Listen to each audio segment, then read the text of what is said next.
Ces trois mages, un blanc, un jaune et un noir, représentent l'humanité.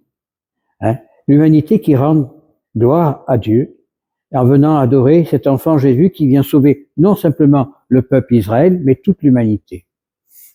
Si, à travers les siècles, le peuple d'Israël a été choisi par Dieu pour être celui qui devait porter la lumière et devait conserver la parole de Dieu à travers différents siècles et différentes périodes, il s'est écarté de ça.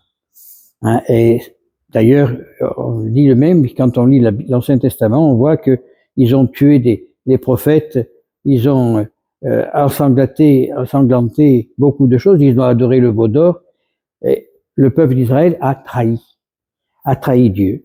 Et là, dans cette trahison, le Christ est venu pour apporter, il a laissé la porte ouverte, il y a le chien là.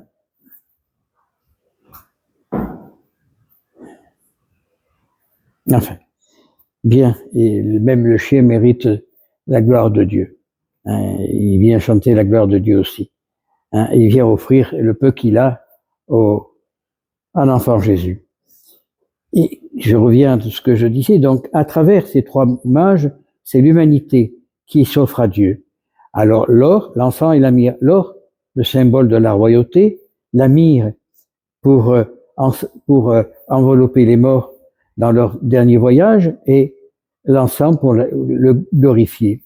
Ces trois natures qui représentent indirectement le Père, le Fils et le Saint-Esprit dans la tradition démontrent que Dieu est là en toutes choses.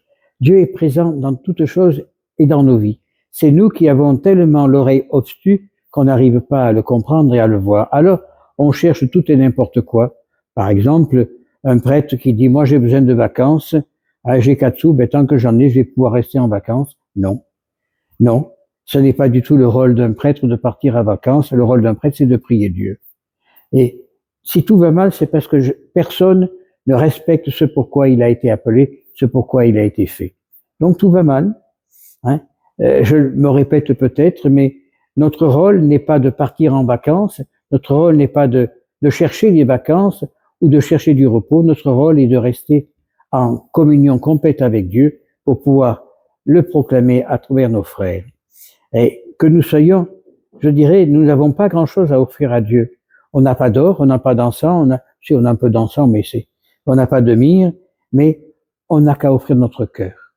Et quand on offre notre cœur à Dieu, en toute sincérité, eh bien, Dieu nous accorde ce que nous avons besoin. On n'a pas besoin de chercher midi à 14 heures. Même si on est trahi, même si on est diffamé, qu'importe. Nous suivons la voie que le Seigneur nous a donnée et on s'arrête là. Parce que si on commence à vouloir décortiquer tout ce qui va mal, alors on s'en sort plus. La vie est tellement bizarre. Il n'y a pas un événement quotidien qui devrait nous éloigner de la vérité. Parce que quand on voit ce qui se passe autour de nous, on peut s'écarter de la vérité parce qu'on est déçu, parce qu'on est anauséate, comme on dit chez moi dans mon pays. On a envie d'en vomir des choses. Eh bien, non, mais de notre côté, Dieu nous envoie autre chose pour nous faire réagir et nous faire voir comprendre qu'il est là parmi nous. Alors, essayons-nous de vivre l'absolu de l'appel de Dieu, essayons de vivre ce pourquoi Dieu nous a appelés, c'est-à-dire à son amour. Et offrons-lui, au lieu d'offrir l'or et l'encens et la myrrhe, nous lui offrons notre cœur, notre amour, notre voix et nos actions quotidiennes. Et à travers ça, on sera comblé de grâce et de bénédiction. On n'a pas à chercher midi à 14 heures. On n'a pas à vouloir essayer de gravir des montagnes qu'on ne pourra pas gravir. Non, essayons-nous de nous contenter de cheminer doucement, doucement dans la voie du Christ. Essayons de cheminer doucement, doucement dans la vérité. Après, prions pour les autres quand ils sont dans l'erreur. Et s'ils veulent y rester, tant pis pour eux. On n'a pas à essayer de ramener les gens de force, ça sert à rien du tout. Parce que plus on va se gendarmer contre les autres pour qu'ils reviennent, plus c'est nous qui avons des coups et qui sont démoralisés. Donc, je crois qu'il faut prendre les gens tels qu'ils sont et les laisser dans leur crasse, puisqu'ils sont heureux dans leur crasse, leur donner un peu de savon par notre prière pour qu'ils enlèvent un peu de crasse, mais Il est vrai que de plus en plus, je me rends compte que ceux qui font les beaux, quand on gratte dessus, on voit de suite la pourriture. Alors, que peut-on faire si ce n'est prier pour eux?